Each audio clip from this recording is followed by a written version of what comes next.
All right, Political Science 100, we're going to continue our discussion of the news media. This is where we left off, talking about how the technological advances in printing capability ratcheted up the costs of operating a major newspaper, which limits the number of firms that can possibly compete in the market. And those firms had to adopt an approach to delivering the news that appealed to the widest possible audience. And so that resulted in them adopting values and ethics of balance and objectivity in covering the news. And so if we were to stop there, if that were the end of the story, we would probably consider this to be a successful tale of the role of democracy, the role of the news media in American democracy. But if you paid any attention to what's going on in the world today, you will know, obviously, that our news media environment does not consist of just a few legacy media firms that deliver the news in as balanced and objective a way as possible. Rather, what we have now is a very fractured media environment with lots of entities playing the role of news media companies, and many of them, and increasingly many of us relying on them, which are anything but balanced and objective in their delivery of the news. So it's time to tell the other side of the story. We've focused so far on print media. Now it's time to tell the story of the electronic news media. And here, the tale that we told is basically reversed. When it comes to electronic media, technology has lowered operating costs.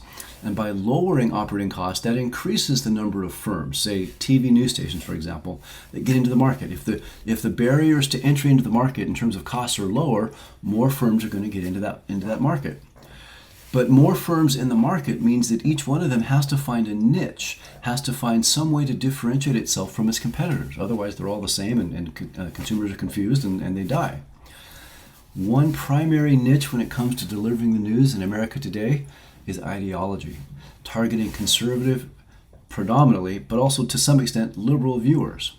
And the result has been an uptick in partisan and biased and inflammatory news coverage. Let's talk about the first part of that, about technological advances lowering costs. Here's one of the best examples I can think of. The computer on the left is an Apple Lisa produced in 1983 with a whopping megabyte of computing power, and it costs just under $10,000. And then to the right is the latest, as of this morning when I looked it up, Apple iMac with 512 gigabytes of storage, 8 gigabytes of unified memory, and it's $1,700, a fraction of the price for a vast quantum leap in the quality and capability. Another example that is nearer to my heart is this, the advances in television. In the 1960s, this was what you got if you spent $500 on a TV. And $500 on a TV, by the way, put that in the context of a median household income at the time that was a little over $5,000. This was a console television. It was black and white. I remember this, not this exact television, but one very much like it in the living room of my home growing up in the mid-1960s. And owning a television at that time was a huge status symbol. My parents were very proud that they owned this television. It established them as a middle-class household because they had a TV. It was a luxury item.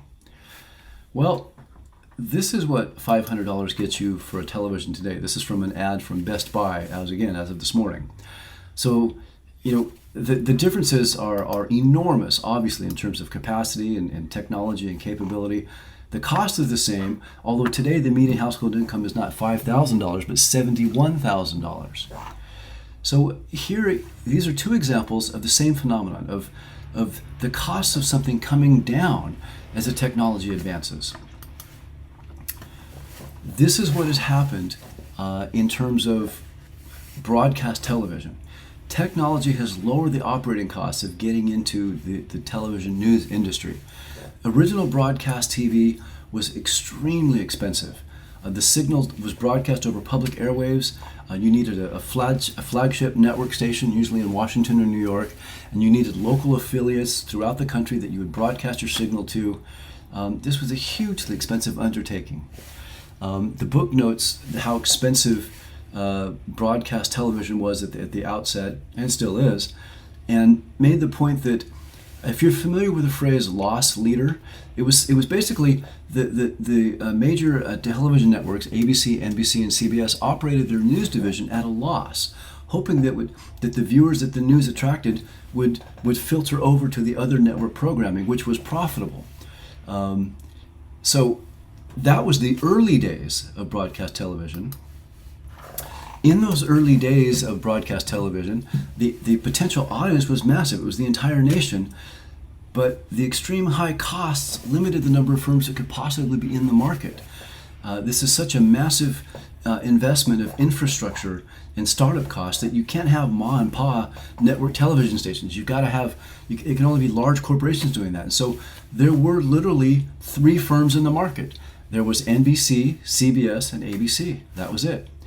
This might make me sound like a complete dinosaur to you, but when I was growing up, those were your choices when you turned on the television. This old black and white TV, it got those 3 stations, and that was it. So this is comparable in terms of the incentives for political bias to the days of when major newspapers dominated. There was no incentive to be biased. If you're one of a few firms, just 3 firms, competing for the same large audience, you can't possibly afford to target some small corner of that market and appeal to that only, because you'd be writing off the rest of the entire market. You couldn't afford to have a stridently conservative or liberal point of view. You had to be as objective and middle of the road as you possibly could. So the incentive for the delivery of news was objective, balanced news delivered by inoffensive, professional journalists. During the heyday of the network television news era, these were those journalists.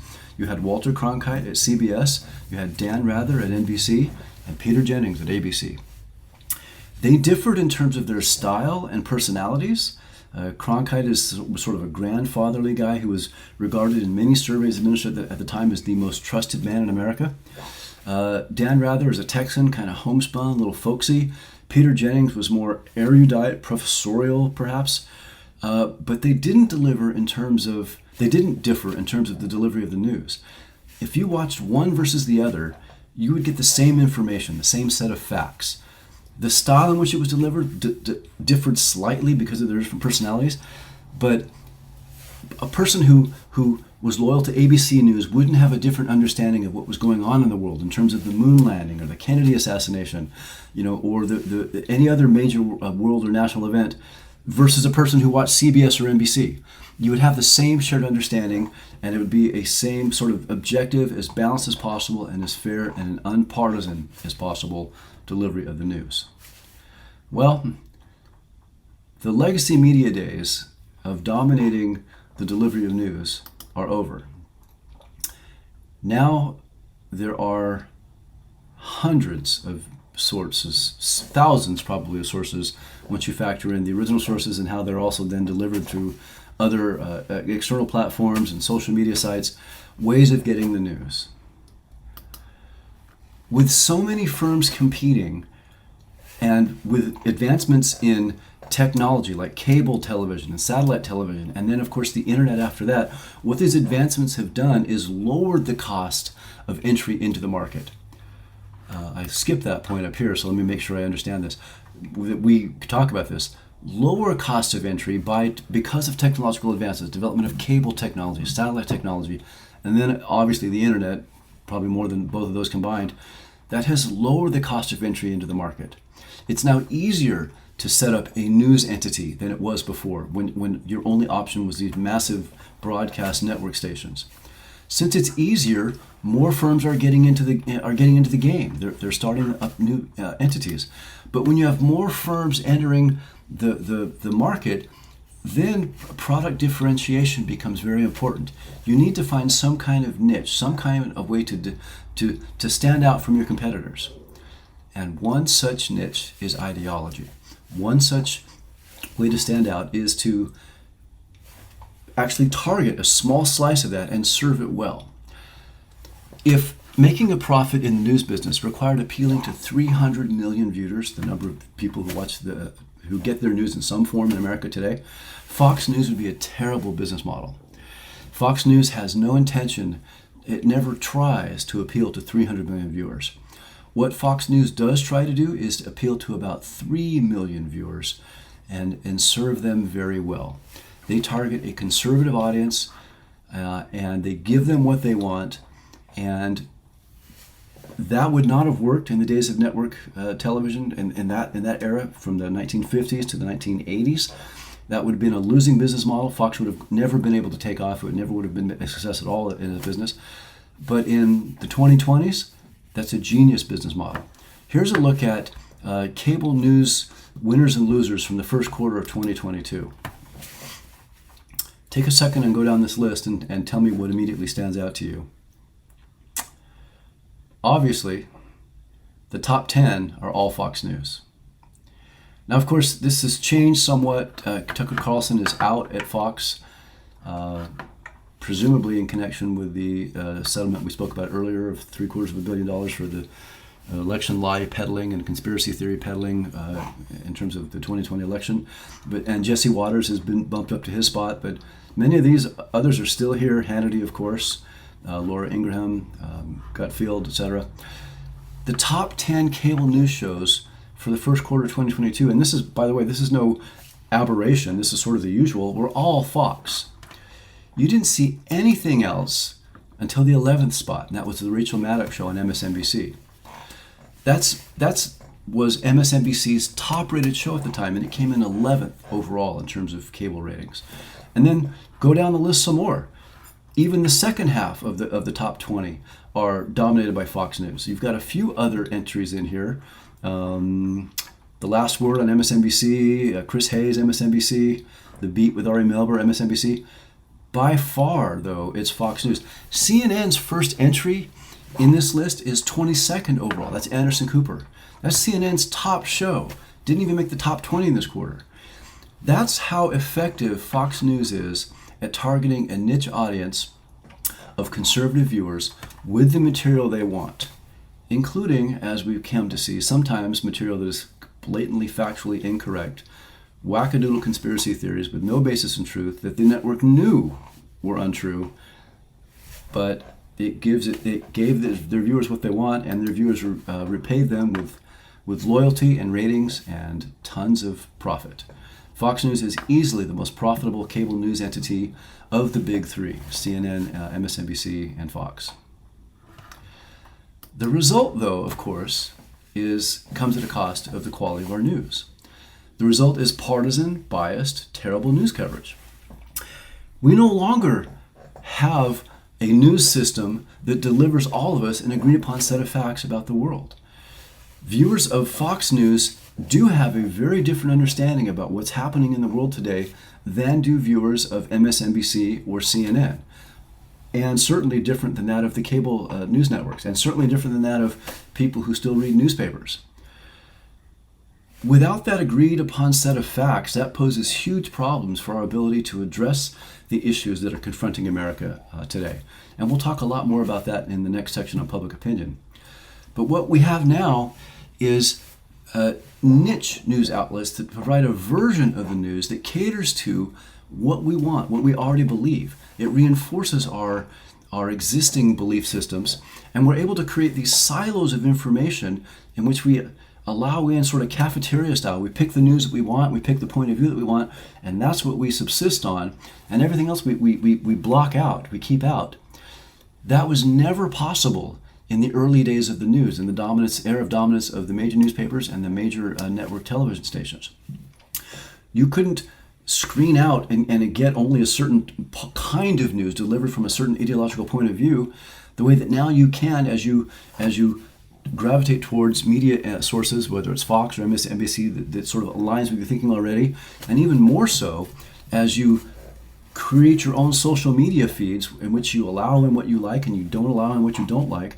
It creates this silo effect where we live in very different worlds, very different information silos, and because of that, we no longer share an agreed upon understanding of what is even happening in the world, never mind what to do about it. Again, I'm not much for just reading the text to you, but again, I'll make an exception. This is from page 618 of the text, and it gets back to the point that I made before about the news media in theory versus reality. And this is a section entitled The News Media as the Fourth Branch of Government. And it's actually kind of long, but it's worth reading the whole thing. The collective action problems citizens face in monitoring their elected leaders requires some type of coordinating mechanism to solve. So again, putting the issue in the context of what the text is all about, government and markets and other things as ways of addressing the collective action problems that every society faces. One of the ones that we face as citizens of democracy is keeping track of what our leaders are doing. We need some mechanism to solve that. When citizens succeed in finding this mechanism, their politicians will be motivated to serve their constituency faithfully, or they will run the risk of defeat in the next election. In other contexts, most noticeably in the political control of the bureaucracy, getting access to information is no small task. Agents inherently enjoy an informational advantage over the principles they serve. They are quick to disclose information that places their performance in a favorable light and to conceal that which damages their reputations. We have already examined one solution the framers devised to counteract this information deficit, namely frequent elections. Presumably, the framers expected that ambitious challengers coveting the incumbent's office would ferret out incompetence and malfeasance in office. But when challengers fail to perform due diligence on the score, or when there are no challengers, the press fills the void. What they're saying here is that the news media fulfills a very important role in how democracy functions. It is the mechanism that solves the collective action problem of how we stay informed about what our leaders are doing. We can't depend on them to tell us. They're going to give us the most rosy scenario possible, so we need an independent entity to do so. So continuing on. The early appearance of a free press in the First Amendment, which occupied, then as now, a special status within the Bill of Rights, is not happenstance. Both proponents and opponents of the Constitution's ratification agreed that the press had been crucial in mobilizing public protests and boycotts and coordinating the colony's efforts during the early days of the independence movement. Recognized as a bulwark against tyranny, no one objected to including freedom of the press along with freedom of speech and religion, and Thomas Jefferson explained to a friend his rationale for listing it at the beginning of his proposed Bill of Rights. The basis of our government being the opinion of the people, the first object should be to keep that right. In sweeping language, the First Amendment constructs a wall between the government and the press. Congress shall make no law abridging the freedom of speech or of the press. Journalists are understandably inclined to see this provision as establishing a fourth branch of government charged with monitoring and reporting the self-interested actions of politicians and other branches. That's how important a free press is in a democracy. You could actually think of the press as the fourth branch of government, as the branch of government that connects the citizens to leaders and enables us to understand and be aware of what they're doing, and based on that information, act accordingly in elections, reward them with re-election when they behave as we like, and punish them by voting them out and replace them with someone else when they don't. It's hard to exaggerate the importance of the media, the news media, and the free press in democratic politics. With that in mind, I'm going to go back to the very first slide that I started this conversation with. Is the media today playing that role?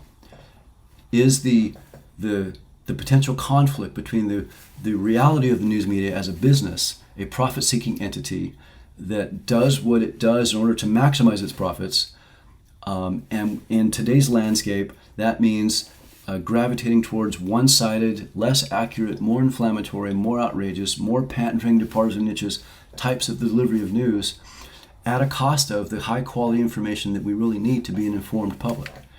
I think my feelings on that are pretty clear. It's a little scary to see how the media landscape has changed.